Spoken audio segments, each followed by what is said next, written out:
ඔයා ඔයාගේ පාර්ට්නර් එක්ක නීතියට අනුව විවාහ වෙලා දැන් එයා එක්ක එකට ජීවත් වෙන්න බෑ කියලා හිතලා කොහොමද ලේසියෙන්ම එයාගෙන් අයින් වෙන්නේ කියලා කල්පනා කරනවද?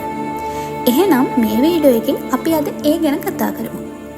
ලංකාවේ නීතියට අනුව බලයලත් විවාහ රෙජිස්ට්‍රාර්වරයෙක් ඉදිරියේ හරි පල්ලියක පූජකවරයෙක් ඉදිරියේ හරි ඔවුන් විසින් ඉදිරිපත් කරන විවාහ සහතිකයට සාක්ෂිකාරයන් දෙදෙනෙක් සමග අත්සන් කරලා අදාළ පූජකවරයා හරි රෙජිස්ට්‍රාර්වරයාත් අත්සන් කරාට පස්සේ ඒ මොහොතේ ඉඳන්ම ඔවුන් දෙදෙනා විවාහක පාර්ශ්වයක් විදිහට සලකනවා.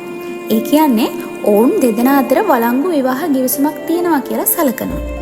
මේ විදිහට හරිම ඉක්මනින් වගේම පොඩි වියදමකින් විවාහයකට එළඹුණාට මේ විවාහය අවලංගු කරන්න, ඒ කියන්නේ දික්කසාදයකට එළඹෙන්න නම් ලේසියෙන් බෑ. ඒකට අනිවාර්යයෙන්ම ඔබ දිසා අධිකරණයක නඩුවක් පවරලා දික්කසාද තීන්දුවක් ලබා ගන්නම ඕන. මේකට කාලයක් ගත වෙනවා වගේම යම් මුදලකුත් වියදම් වෙනවා. කිසිම වෙලාවක දෙන්නගේ කැමැත්ත මත ලියන ලිපියකින් එහෙම නැත්නම් දියුරුම් ප්‍රකාශයකින් හරි ගිවිසුමකින් හරි වළංගු විවාහයක් අවලංගු කරන්න බෑ.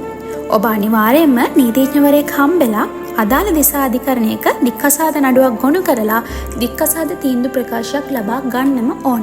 එහෙම තමයි ලංකාවේ නීතියට අනුව විවාහයක් අවලංගු කරන්න පුළුවන් එකම විදිහ. දික්කසාදය ගැන වැඩිදුර විස්තර දැනගන්න අපේ YouTube channel එකට එන්න.